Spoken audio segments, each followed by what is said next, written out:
Hi friends, నేను మీ జ్యోతిని. Welcome back to Vijay Jyothi 2006 channel. Friends, ఈరోజు మనం స్వచ్ఛమైన పసుపు కొమ్ములతో ఇంటిలో ఈజీగా ఎలా తయారు చేసుకోవాలో చూద్దాం.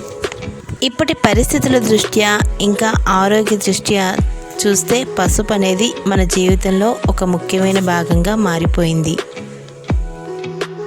పసుపు అల్లం జాతికి చెందిన దుంప. ఈ దుంప లోపలంతా పసుపు రంగులో ఉండడం వల్ల దీనికి పసుపు అని పేరు వచ్చిందని చెప్తారు. వంటలకు వాడే మసాలా దినుసుల్లో పసుపు చాలా ముఖ్యమైనది. భారతదేశంలో దాదాపు 6000 సంవత్సరాల నుంచి పసుపును ఔషధంగా, సౌందర్య సాధనంగా, వంటలలో ముఖ్యమైన దినుసుగా, ఇంకా వస్త్రాలపై అద్దడానికి వాడుతున్నారు. మన దేశంలో పసుపు లేని వాడని ఇల్లు ఉండదని చెప్పడంలో అతిశయోక్తి లేదు. చిన్న చిన్న గాయాల నుండి క్యాన్సర్ వ్యాధుల వరకు పసుపు విరుగుడుగా పనిచేస్తుంది. పసుపు క్రిమి సంహారిణి, క్రిములను నశింపజేస్తుంది. పసుపు యాంటీ ఆక్సిడెంట్గా పనిచేస్తుంది. పసుపు పొడిని మరిగించిన పాలలో కలిపి తీసుకుంటే దగ్గు మరియు ఇతర శ్వాసకోశ వ్యాధులు త్వరగా తగ్గుముఖం పడతాయి. పసుపు రోగనిరోధక వ్యవస్థను బలోపేతం చేస్తుంది.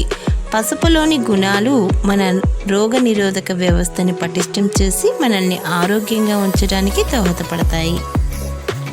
ఇన్ని మంచి లక్షణాలు గల పసుపు ఇప్పటి కరోనాకు కూడా మంచి ఔషధంగా మారింది. వైరస్ని దరిచేరనివ్వకుండా పసుపు పాల రూపంలో అడ్డుతుంది. ఇంకా కషాయంతో కాపాడుతుంది. ఇంకా వైరస్ని గడపగట్టు ఎక్కనివ్వకుండా మనల్ని రక్షిస్తుంది. ఇవన్నీ స్వచ్ఛమైన పసుపు నుండి లభిస్తాయి.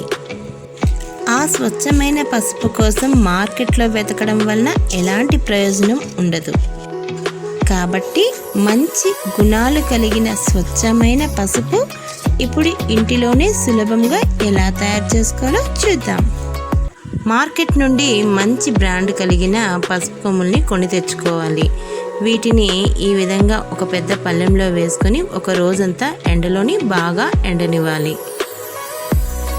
బాగా ఎండిన పసుపు కొమ్ములను ఇంట్లో ఉన్న అమందస్తాలో కానీ, రోలు రోకట్లో కానీ, రుబ్బురోలు రోకల్లో కానీ, లేదంటే అల్లం వెల్లుల్లి పేస్ట్ దంచుకుని ఇలాంటి చిన్న సాధనాలలో కానీ వేసి పసుపు కొమ్ములను చిన్న చిన్న ముక్కలుగా దంచుకోవాలి.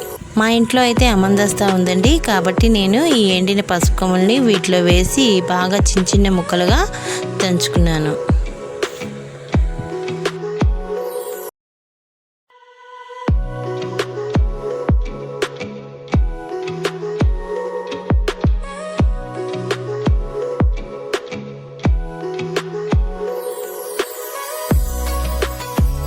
చూడండి ఫ్రెండ్స్, పసుపు కొమ్ముల్ని ఈ విధంగా చిన్న చిన్న ముక్కలుగా దంచుకున్నాను.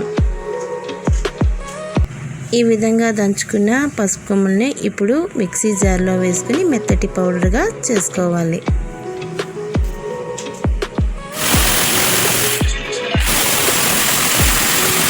ఈ విధంగా మెత్తటి పౌడర్ చేసుకున్న తర్వాత ఒక శుభ్రమైన జల్లెడ తీసుకొని కొంచెం కొంచెం వేసుకొని జల్లించుకోవాలి.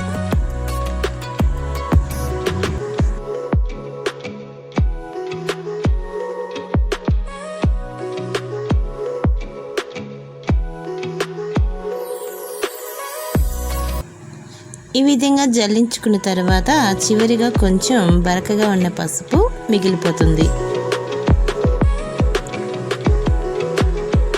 జార్లో మిగిలిన పసుపును కూడా జల్లించుకోవాలి. ఈ విధంగా మిగిలిపోయిన ఈ బరక పసుపునంతటిని మళ్ళీ మిక్సీ జార్లో వేసుకుని బాగా మెత్తటి పౌడర్ లాగా గ్రైండ్ చేసుకోవాలి.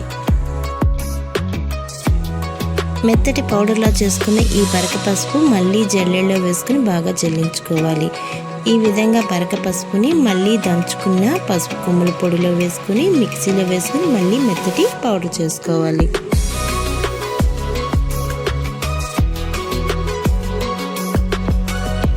జల్లెడలో ఉపయోగించే జాలి, పిండి జాలి అయితే మెత్తటి పసుపు వస్తుంది.